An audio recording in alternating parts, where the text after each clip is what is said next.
Nós vamos continuar nas nossas reflexões e os nossos estudos nesses nossos mandamentos recíprocos, nesses nossos mandamentos mutuais. E para isso eu quero convidá-los para abrir a palavra de Deus comigo. Na carta de Paulo aos Efésios, nós vamos ler no capítulo 4, meus irmãos. A nossa exposição, ela vai se dedicar no versículo 32 somente, mas eu quero convidá-los para nós lermos esse trecho das Escrituras a partir do versículo 17, para que nós percebamos e entendamos melhor todo o contexto no qual essa passagem, esse versículo, este mandamento mutual está inserido. E para isso eu vou pedir para que vocês, como de costume, me ajudem na leitura. Eu vou começar fazendo a leitura do primeiro versículo, o versículo 17, e vocês leem o versículo seguinte, até nós chegarmos no versículo 32. Leiamos então com alegria, com entusiasmo a palavra do Senhor. Efésios capítulo 4, a partir do versículo 17 até o 32. Isto, portanto, digo e no Senhor testifico, que não mais andeis como também andam os gentios, na vaidade dos seus próprios pensamentos.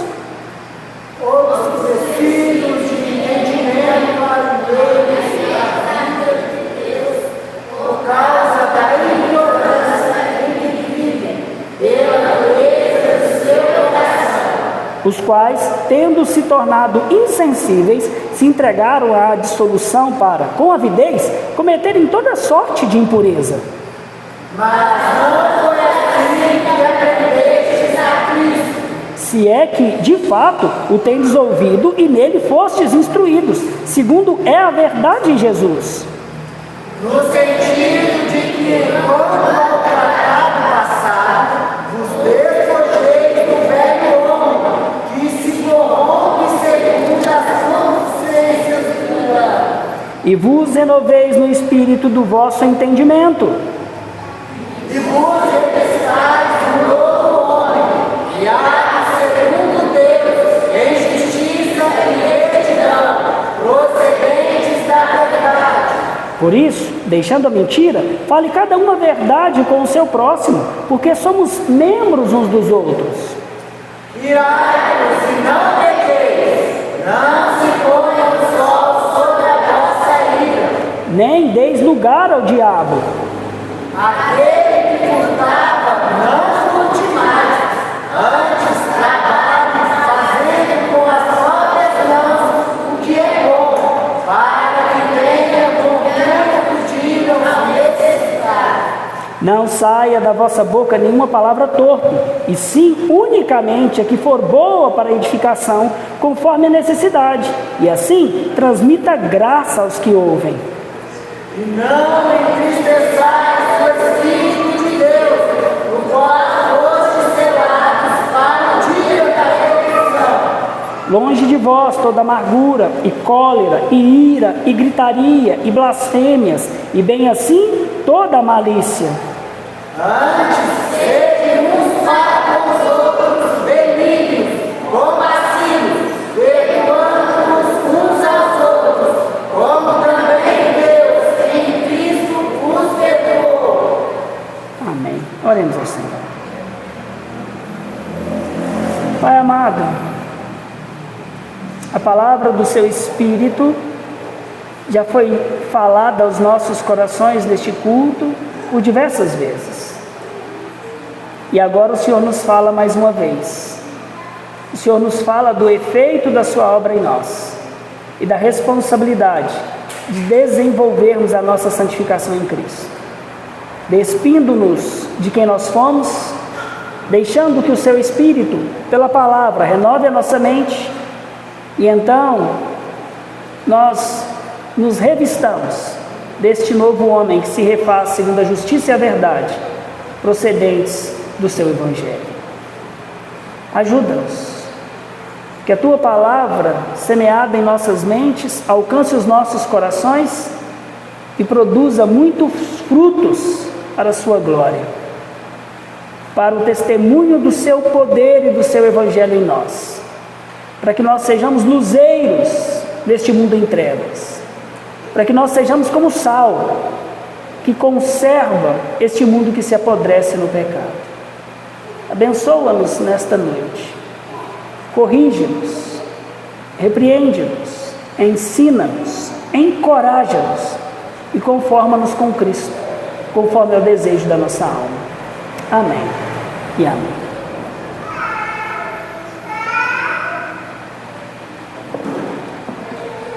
Meus irmãos, na Primeira Guerra Mundial, no ano de 1914, aconteceu algo no campo de batalha que era inimaginável.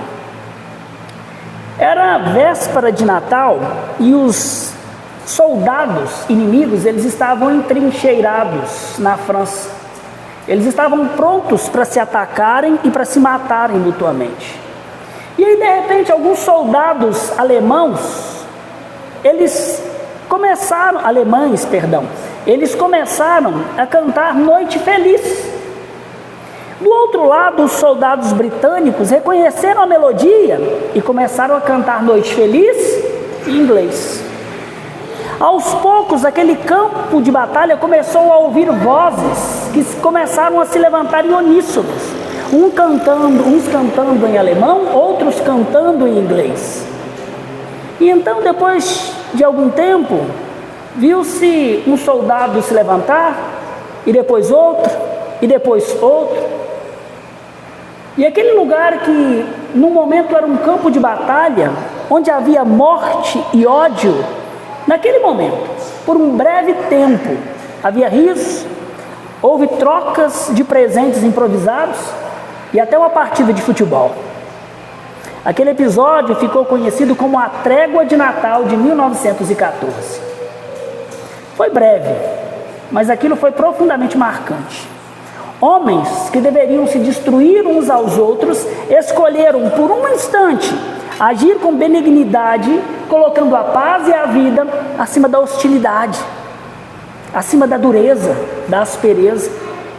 Meus irmãos, agora pensem. Se soldados inimigos que estavam prestes a se matarem uns aos outros conseguiram agir assim, ainda que por um pequeno tempo, quanto mais nós, irmãos em Cristo, devemos viver assim continuamente. Nós somos chamados a viver diariamente, não mais em guerra, não mais em egoísmo e aspereza, mas viver em contínua benignidade uns para com os outros. Uma atitude de gentileza prática, que derrama misericórdia sobre o outro, mesmo quando ele não merece. Ou nós teríamos motivos para agir com grosseria. E é exatamente isso que Paulo vai ensinar em Efésios 4:32. Depois de mostrar que nós fomos feitos novo homem em Cristo, por meio de mandamentos, ele então nos ordena a nos revestirmos deste novo homem. E um destes revestimentos é o nosso mandamento mutual desta noite: sede benignos uns para com os outros. E o que eu espero fazer essa noite, meus irmãos, é mostrar que porque Deus foi benigno conosco em Cristo Jesus, agora nós devemos nos revestir de benignidade uns para com os outros. Porque na cruz Deus foi benigno conosco, agora nós somos chamados a derramar benignidade uns sobre os outros. E o tema do nosso sermão, desta meditação, é justamente este: sede benignos uns com os outros. E nós vamos refletir nisso como de hábito em 3 pontos. Nós vamos aprender que ser benignos uns com os outros, primeiro, é nos tornar o que nós não éramos antes. Segundo, é nos tornar amáveis uns com os outros. E terceiro, é nos tornar imitadores de Deus. Então, passemos ao nosso primeiro ponto. Ser benignos, ou para sermos benignos uns com os outros, nós precisamos, primeiro, nos tornar alguém que nós não éramos por natureza. Meus queridos, ao ordenar sede benignos, Paulo, ele não está dando para a gente uma sugestão ou um conselho de autoajuda, não. O verbo sede, ele pode ser traduzido por seja ou torne-se isso, torne-se algo. mude a si mesmo em outra coisa. Esse é o imperativo na voz médio passiva. Como imperativo, ele expressa para nós uma ordem, algo precisa ser feito, não é uma opção, é um dever. A voz média indica que o sujeito, ele realiza a ação, aquilo que precisa ser feito, sobre si mesmo. Quando combinado com a voz passiva, isso indica que o sujeito também sofre a ação. Ele realiza e ao mesmo tempo ele sofre a ação. Como nós sabemos pelas Escrituras que a benignidade é parte do fruto do Espírito, o que Paulo está dizendo para nós aqui, meus irmãos, é que nós devemos fazer algo sobre nós mesmos à medida que nós sofremos a ação do Espírito Santo para nos tornarmos, para sermos benignos uns com os outros. Isso implica um processo humano, porque somos nós que precisamos obedecer ao mandamento, mas também um processo divino, uma vez que ele não pode ser realizado sem a presença habitadora e transformadora do Espírito Santo. Então a benignidade não é um acessório que nós simplesmente adicionamos à nossa vida. É, na verdade, uma evidência de que a nova vida já começou em nós. Meus irmãos, sem Cristo, nós somos por natureza inimigos da benignidade. E Paulo, ele é dolorosamente claro sobre quem nós éramos antes do Senhor Jesus em nossas vidas.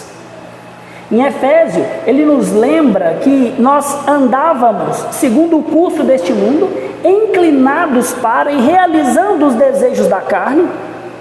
E isso não é filosofia teológica, não. Essa era a realidade de cada um de nós antes da conversão.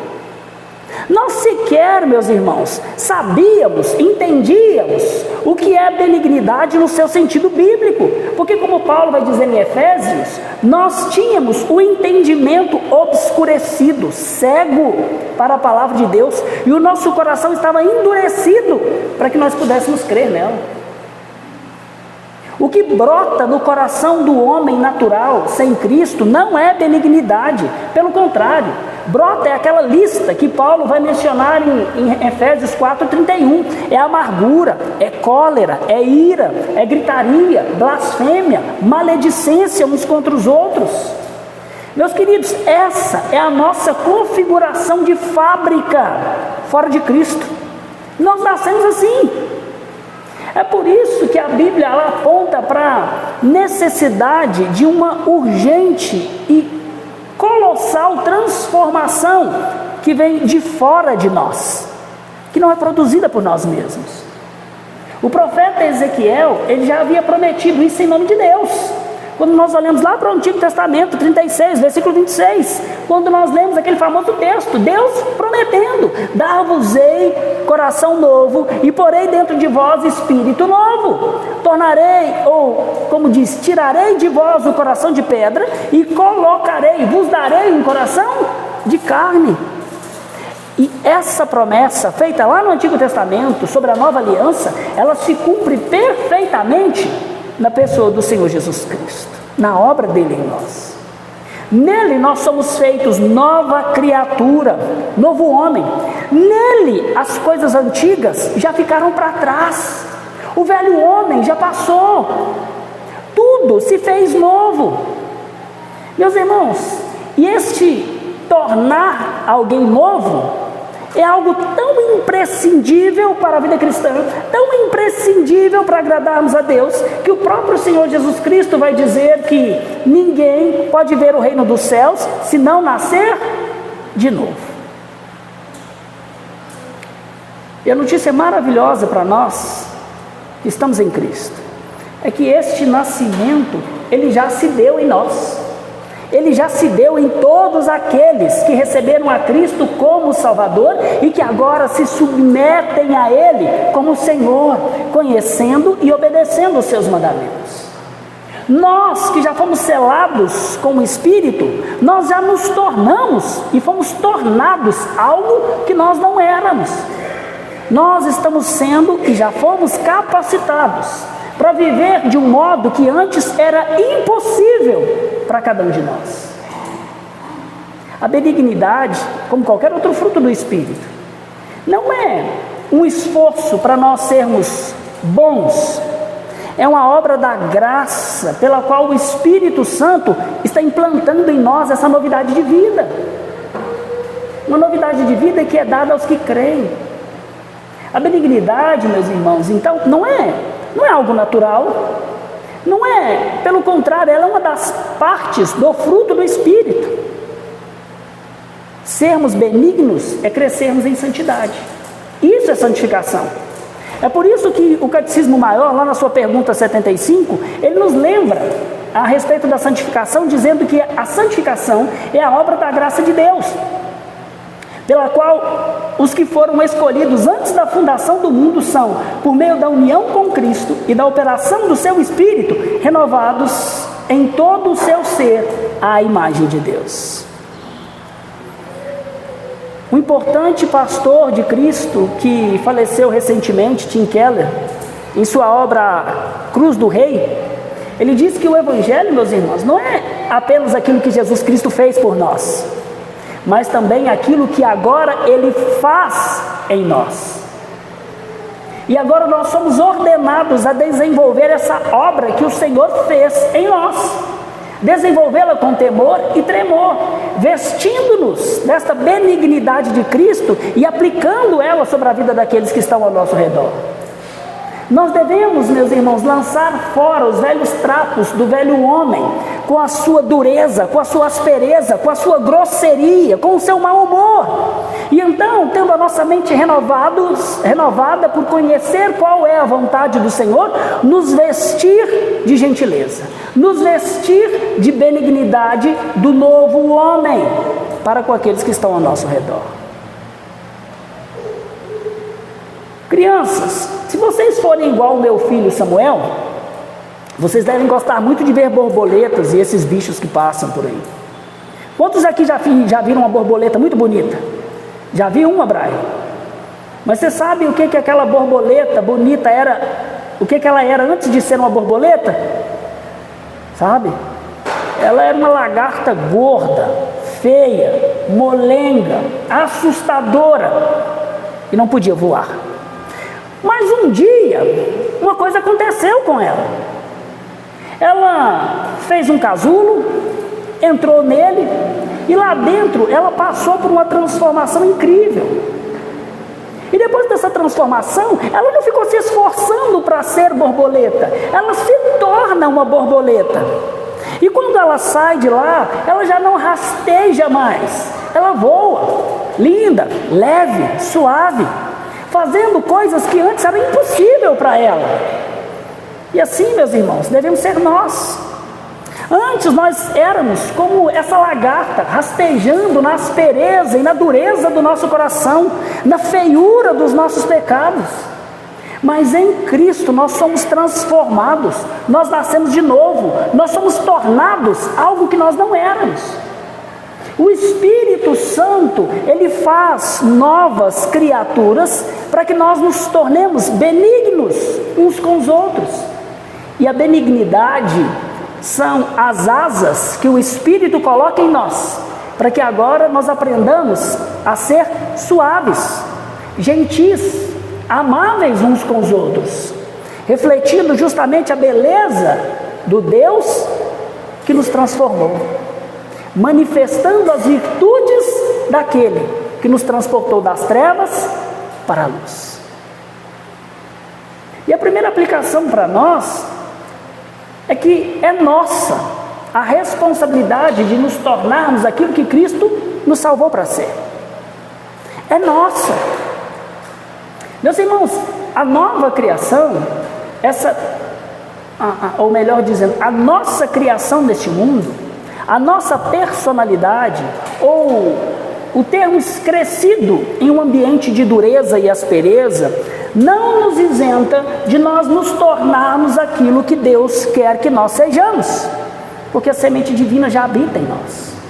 O mandamento para nós é claro: sede benignos uns com os outros.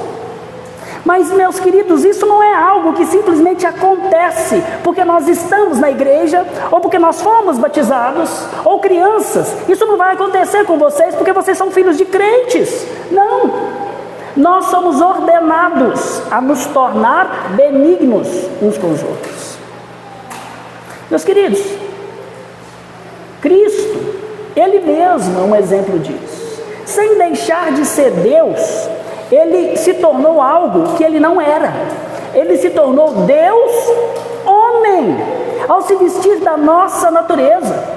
E agora, salvos, nós somos chamados para ser homens, mulheres e crianças semelhantes a Deus, benignos, gentis, pacientes uns com os outros. Para isso, é necessário nós fazermos algumas coisas. Observem as suas palavras, examinem o que vocês dizem, como nós falamos. Meus irmãos, os nossos gestos e, sobretudo, as atitudes do nosso coração. Quando você perceber que a grosseria, que a dureza do seu coração está aflorando, reconheça imediatamente o velho homem e decida sujeitar-se no espírito, a obedecer o mandamento de ser gentil e recusar os hábitos da velha criatura. Como? Ore, peça ao Espírito Santo para que governe as suas emoções, para que governe os seus impulsos. Assassine, mate o velho homem, troque a amargura, a ira, a maledicência por brandura, por doçura. Troque as palavras que ferem por palavras que curam. Lembre-se a si mesmo, você é uma nova criatura, você já não é mais escravo de quem você foi. Nós cantamos isso aqui. Lembre-se que você não pode mais ser tentado além das suas forças. Pratique a gentileza e a ternura de uma forma concreta no seu dia a dia. Cada palavra calma, cada sorriso verdadeiramente alegre, cada gesto de cuidado. E quando você tropeçar, e você vai tropeçar, volte atrás, se humilhe, peça perdão e faça de novo. Mas dessa vez, faça cheio de benignidade, de doçura e de bondade. Crianças, às vezes as irmãs são chatas, né? Não é, Lourenço? Às vezes os coleguinhas de escola são chatos, né? Mas deixa eu dizer uma coisa para vocês. Vocês também podem responder com brandura e com mansidão àqueles que são maus e chatos com vocês. Porque vocês mesmos são herdeiros da promessa da palavra e do Espírito Santo de Deus. Cada pequena palavra amável, meus filhos, é uma maneira de vocês provarem para o mundo que vocês estão sendo mudados pelo Senhor Jesus Cristo e que Ele está ajudando vocês a se tornarem mais parecidos com Ele a cada dia na caminhada de vocês. Nós não podemos usar desculpas para permanecer sendo os ogros, pecadores que nós fomos outrora. Nós somos responsáveis por aprender a sermos amáveis uns com os outros, assim como Cristo é amável e gentil conosco. Então, para sermos benignos uns com os outros, nós precisamos nos tornar algo que nós não éramos, uma nova criatura em Cristo. Mas para nós sermos benignos uns com os outros, também é necessário que nós nos tornemos amáveis de fato uns com os outros.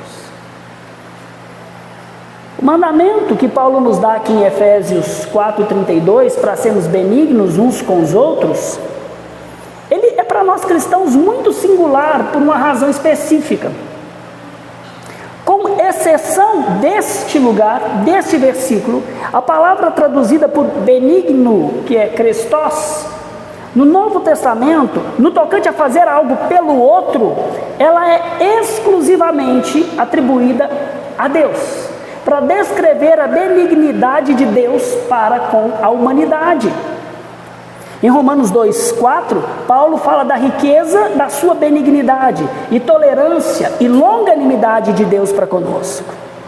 Em Tito 3,4, ele menciona a benignidade e amor de Deus para com todos.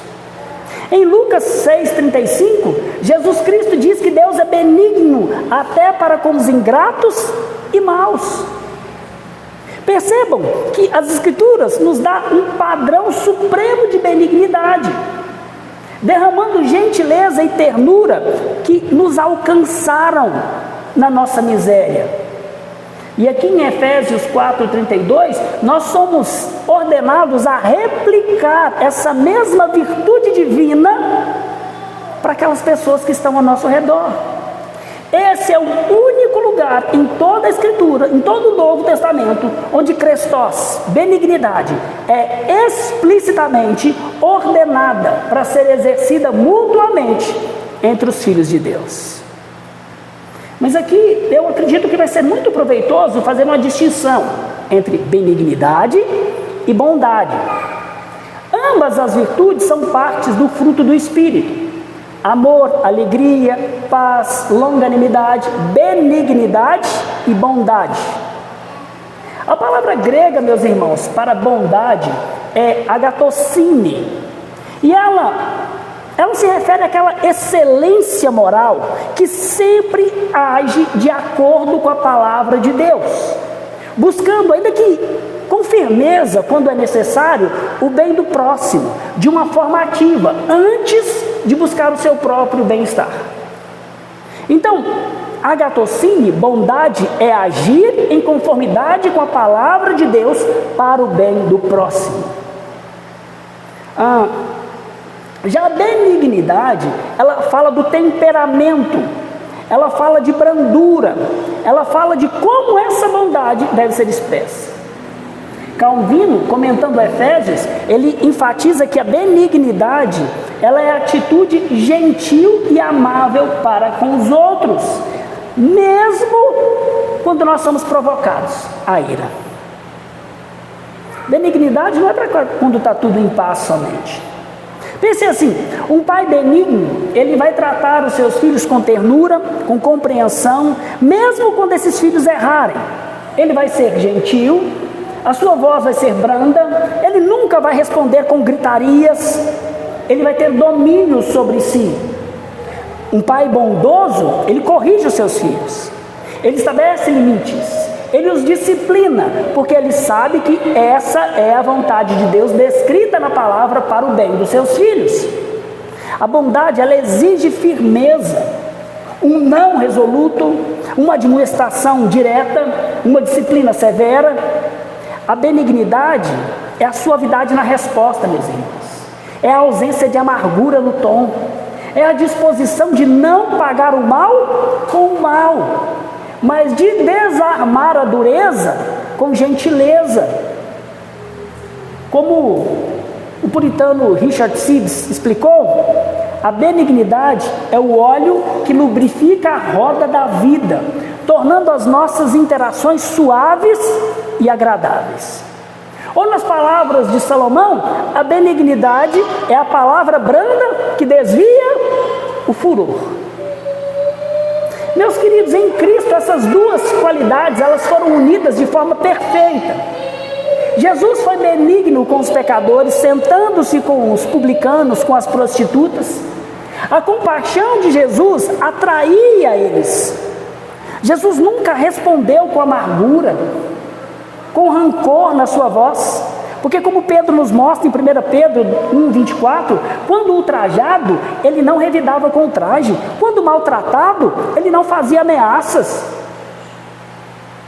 Diferente de nós não somos mais estas criaturas perversas, devemos ser imitadores de Cristo. Mas o Senhor não foi só benigno, Ele também foi bondoso. Ele foi bondoso ao confrontar os pecadores e chamá-los ao arrependimento, como Ele fez com aquela mulher samaritana, como Ele fez com o mestre Nicodemos. Ele repreendeu os fariseus por causa da hipocrisia deles, e diante de muitos, disse ao apóstolo Pedro que o coração dele estava cheio de Satanás. Ele falou palavras duras àqueles que se chamavam de seus discípulos. E aos 12, ele virou e perguntou: vocês não querem deixar de me seguir? Meus irmãos, a bondade exigia esta firmeza do Senhor Jesus Cristo para o bem dos seus discípulos e para o bem do reino de Deus.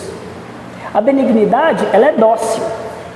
A bondade é a ação que visa, em última instância, o bem do próximo, mesmo que isso implique em confronto ao pecado, meus irmãos. Nós somos chamados a refletir essas duas virtudes. Nós somos chamados a refletir bondade, tendo a benignidade como a base das nossas interações pessoais. Nós somos chamados, ordenados a sermos brandos uns com os outros, mesmo quando nós tivermos motivos para maltratar, para ser grosseiro.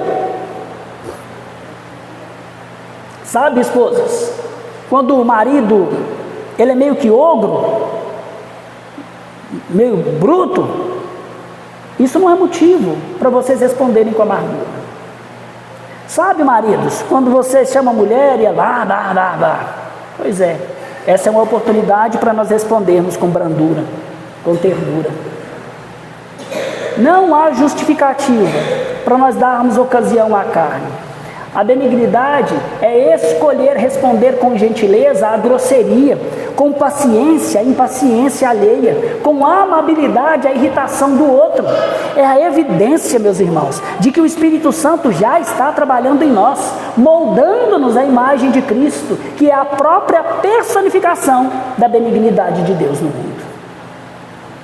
Sabe, eu acredito que um rio ilustra bem essas duas virtudes que eu acabei de falar. Há rios que, num determinado ponto, eles correm com força, com fúria, às vezes arrastando tudo que está pelo caminho deles. E eles precisam ser assim naquele lugar, naquele ponto, naquela topografia.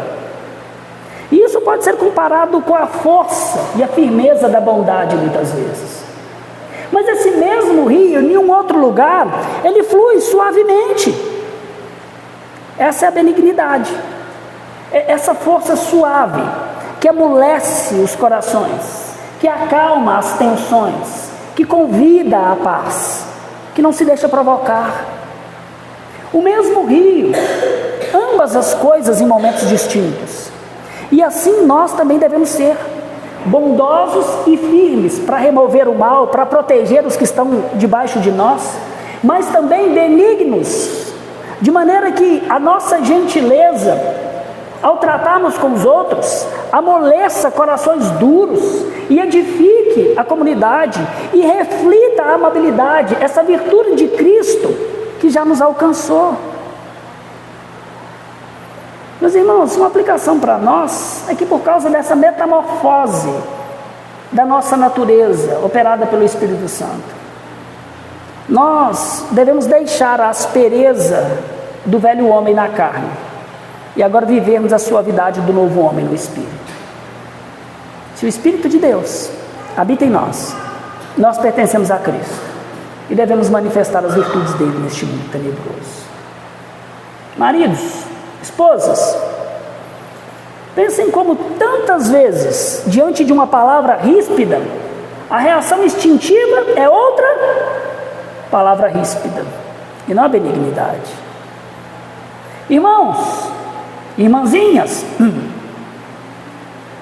não é verdade que muitas vezes o estresse do trabalho faz com que aquilo que domine os nossos corações, as nossas atitudes e as nossas palavras sejam a aspereza e não a gentileza? Jovens, adolescentes, e quando vocês são repreendidos pelos papais, pelas mamães, pelos professores, sejamos honestos, não é verdade que o velho homem grita aí dentro para responder com dureza, ao invés de ser amável com aquele que te chama a atenção?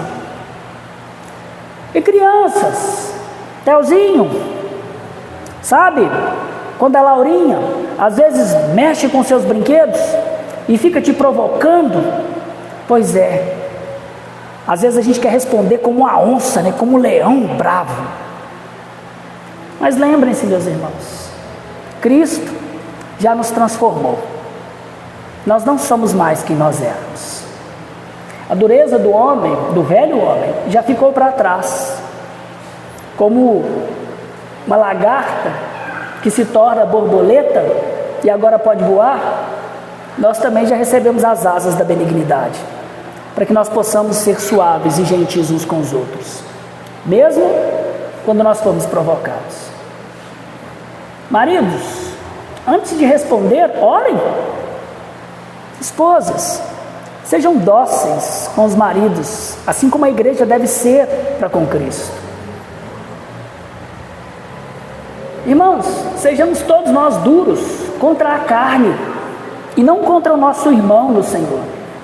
Por causa dessa metamorfose da nossa natureza, agora nós podemos ser amáveis e gentis uns com os outros, porque é assim que o Senhor Jesus quer que nós sejamos, e foi para isso que Ele nos selou com seu Espírito Santo. Ser benignos uns com os outros é nos tornar algo que nós não éramos. Ser benignos uns com os outros é nos tornarmos de fato gentis, amáveis, dóceis com os nossos irmãos. Mas ser benigno uns com os outros é sermos ou nos tornarmos imitadores de Deus. Esse é o nosso terceiro e último ponto. Ser benignos uns com os outros é nos tornarmos imitadores de Deus.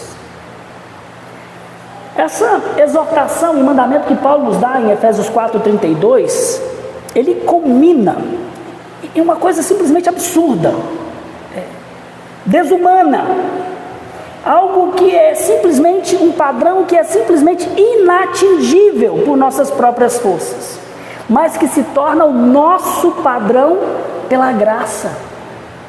Paulo ordena: sede benignos uns para com os outros, compassivos, perdoando-vos uns aos outros, como também Deus em Cristo vos perdoou.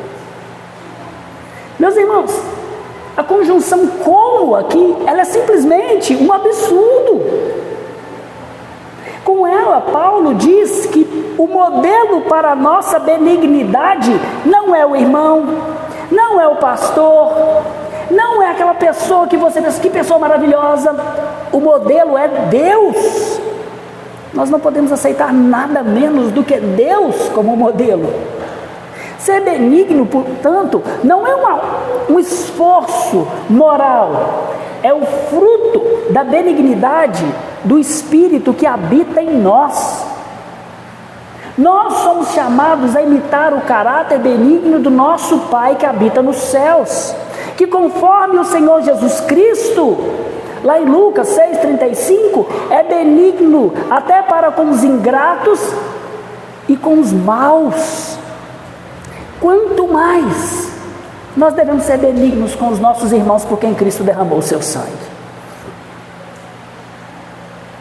Vamos olhar esse mandamento no seu contexto. Nos versículos 31, ali que precede. A partir do versículo 25, Paulo, ele nos apresenta uma lista de atitude que nós devemos abandonar. E essa lista, no versículo 31, é onde ela encontra o seu apogeu. Ele diz que nós devemos abandonar a amargura, e a cólera, e a ira, e a gritaria, e as blasfêmias, e também toda a malícia, ou a maledicência, o falar mal um do outro. Essas são manifestações do nosso velho homem, que ainda lutam dentro de nós e tentam nos dominar, meus irmãos. O pecado está o tempo todo ao derredor, procurando uma brecha, tentando despertar aquela fera interior, nos fazer negar, em termos práticos, a metamorfose que o Evangelho já operou em nós. E é neste campo de batalha entre o Espírito e a carne que a benignidade, ela mostra a plenitude do seu poder, especialmente no que diz respeito a perdoar. Como disse J.I. Packer, o perdão é a suprema benignidade de Deus para conosco. Quando nós imitamos Deus, meus irmãos, perdoando no exato momento da ofensa, a benignidade, ela está se recusando a deixar que a amargura, que a ira, que a gritaria e que a maledicência crie raízes no nosso coração. E uma vez que nós estamos em Cristo, nenhuma condenação, nem passada, nem presente e nem futura, pesa sobre nós. O Pai já nos perdoou até das transgressões que nós iremos cometer no futuro. E essa benignidade perdoadora que nós recebemos se torna um modelo para nós sermos benignos uns para com os outros e benignos para com aqueles que nos ofendem. Nós faríamos muito bem em nos lembrar da confissão de fé, no capítulo 15, no parágrafo 4, onde nós lemos que o arrependimento para a vida é uma graça do Evangelho. Meus irmãos, nós precisamos nos lembrar que Deus não nos perdoou por causa de um arrependimento prévio da nossa parte. Ele nos perdoou porque Ele nos concedeu gratuitamente o arrependimento para a vida, para que nós pudéssemos nos arrepender. Agora, como nós não temos o poder de dar o arrependimento para que outros se arrependam, nós devemos lutar para cobrir com benignidade a ofensa, antes de esperarmos por sinais de arrependimento. Nós devemos cobrir a ofensa com benignidade para que nós não nos ofendamos uns com os outros. E assim nós vamos estar imitando a iniciativa de Deus. Isso não significa de modo nenhum impunidade. Significa não pagar o mal com o mal, mas com bondade, com doçura. O supremo ato de benignidade, meus irmãos, é perdoar exatamente no momento em que nós somos ofendidos, antes mesmo que a amargura crie raízes nos nossos corações. Isso também não significa de maneira nenhuma que ser benigno é esquecer as ofensas como se nós tivéssemos uma amnésia. Mas é a decisão de, especialmente quando a dor da ofensa está pungente, está fresca na memória, é escolher lutar contra a carne, contra a natureza caída e não se amargurar. Liberar então da dívida o ofensor no mesmo instante em que a ofensa é praticada, e assim imitando Deus, que em Cristo nos perdoou quando nós ainda éramos os seus inimigos, antes que nós demonstrássemos sinais de arrependimento. Mulheres, pensem numa tragédia, pensem num espelho sujo, muito sujo. Pensa que desespero seria vocês não poderem olhar para ele durante horas antes de sair de casa para usar aquele arsenal de beleza que vocês sempre impunham antes de sair de casa. Ia ser um desespero, né? Como é que eu vou ver se esse rímel está bacana? E se eu não borrei o meu batom? E será que essa roupa está bacana? Mas se o espelho ele está limpo, ele reflete perfeitamente o rosto daquele que olha para ele. Meus irmãos, nós somos como esse espelho. Antes de Cristo, os nossos corações eles estavam sujos, manchados pelo pecado, e nós não podíamos refletir a benignidade, as virtudes de Deus. Mas quando nós fomos convertidos, quando nós fomos transformados em um novo homem, nós também fomos no mesmo instante lavados pelo sangue do Cordeiro. E agora nós devemos refletir as virtudes de Deus. A benignidade que nós demonstramos uns aos outros, especialmente quando nós perdoamos no ato da ofensa, é como o brilho desse espelho quando ele está limpo, mostrando ao mundo, e especialmente aos nossos irmãos em Cristo, a beleza do caráter do nosso Deus. Quando nós perdoamos, nós não estamos apenas sendo gentis, dizendo, o que nós estamos fazendo é muito mais do que isso, é refletindo Deus. É como se nós estivéssemos dizendo ao mundo, olhem para mim, e vocês vão ver um pouco de como Deus é. É ser um pequeno Cristo. É um testemunho poderoso de transformação que Ele já operou em nós. Por isso, uma última aplicação para nós é esta: sejamos imitadores da benignidade de Deus uns para com os outros. Ser benignos uns com os outros, especialmente no que diz respeito ao perdão, meus irmãos, diferente do que muitos cristãos pensam, não é um ato de nobreza sublime que somente alguns poucos alcançam na igreja. Não. É um santo mandamento para todo crente tornar-se imitador de Cristo, sendo benignos uns com os outros. Nós fazemos isso porque foi o que nós recebemos de Deus. Jesus Cristo, pensem nele. Ele nos perdoou porque Ele amava o Pai acima de tudo. E por isso Ele estava comprometido a obedecer a palavra do Pai. Mesmo quando isso lhe custou dor, quando isso lhe custou rejeição, quando isso lhe levou para a dolorosa e humilhante morte de cruz. Ele perdoou porque Ele amou a igreja. E não com um amor superficial, que só vai até onde não me custa nada, mas ao custo do conforto da sua glória. Ele se humilhou até se tornar homem e morrer despido e amaldiçoado no Calvário. Ele foi benigno porque Ele mantinha os olhos fixos naquilo que estava diante, no porvir, na alegria de ser o Salvador de muitos e na certeza de que Ele receberia a glória junto ao Pai que havia lhe sido prometida. Meus irmãos, nós somos chamados a imitar a benignidade perdoadora de Cristo pelos mesmos motivos. Quando nós nos recusamos a ser benignos e nós alimentamos a mágoa, nós respondemos à ofensa com dureza, ou nós criticamos uns aos outros às sombras, o que nós estamos na prática dizendo é: eu não quero refletir ao mundo a glória e as virtudes do meu Senhor. Mas quando o Espírito de Deus move os nossos corações e nós assumimos a nossa responsabilidade de nos submeter a Ele, perdoar e ser amáveis uns com os outros, no mesmo momento em que nós somos ofendidos, o que nós estamos dizendo é: eu quero que a minha vida seja um espelho limpo da graça que revela as virtudes do Senhor a este mundo tenebroso. Meus queridos, nos nossos lares, no trabalho, na escola, quando surgirem atritos, em nome de Cristo, lembrem-se que vocês já não são mais, nós não somos mais quem nós éramos. Não deixemos que a amargura cresça em nossos corações. Jovens, quando vocês se sentirem injustiçados, lembrem-se que Cristo suportou a única e verdadeira injustiça, e ainda assim Ele foi dócil, como um cordeiro que morreu mudo.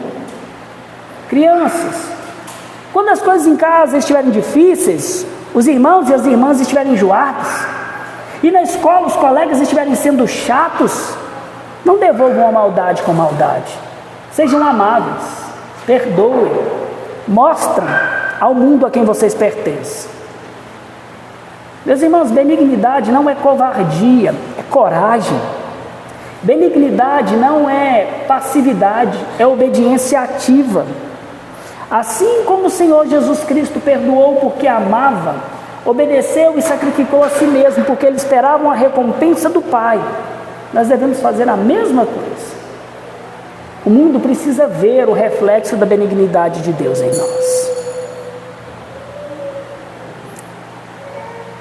Na trégua do Natal de 1914, soldados inimigos, em meio à brutalidade da guerra, eles escolheram, ainda que por um breve momento, a benignidade. Isso foi apenas um vislumbre daquilo que é possível quando a benignidade irrompe no meio da mais brutal hostilidade. A benignidade é aquela flor que nasce no meio do deserto. Mas aquela trégua, ela foi temporária, porque ela foi movida apenas por sentimentos humanos. A benignidade para a qual nós somos chamados a imitar e viver, não é uma trégua passageira entre nós, é uma realidade permanente em nossas vidas, forjada não por sentimentos que vêm e que vão, mas pela obra transformadora e eterna do Espírito provocada em nós pela fé na palavra. E nosso mandamento mutual de hoje, Paulo ele está nos ordenando: sede benignos uns com os outros, compassivos, perdoando-vos uns aos outros, como também Deus vos perdoou em Cristo. Como nós vimos, a benignidade não é uma questão de personalidade, de temperamento, de criação, mas é uma questão de transformação e de imitação das virtudes de Cristo. Ser benigno uns com os outros é nos tornarmos alguém que nós não éramos. Não é um esforço moralista para nós sermos pessoas legais. Não, é a evidência de uma metamorfose celeste que foi operada em nós, para que nós nos tornemos novas criaturas, de modo que agora nós podemos ser leves e gentis uns com os outros. Ser benignos uns com os outros é nos tornar amáveis de fato com os irmãos. Isso significa lidar uns com os outros com brandura, com amabilidade, com ternura, mesmo quando as situações nos dessem motivos para sermos grosseiros uns com os outros. A doçura de Cristo se manifesta em nós e através de nós. Sermos benignos uns com os outros é nos tornarmos imitadores de Deus. Ele é o padrão para a nossa benignidade.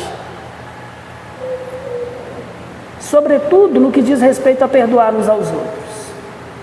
Nós perdoamos e cobrimos a ofensa com brandura antes mesmo de permitir que ela lance ressentimento nas nossas almas.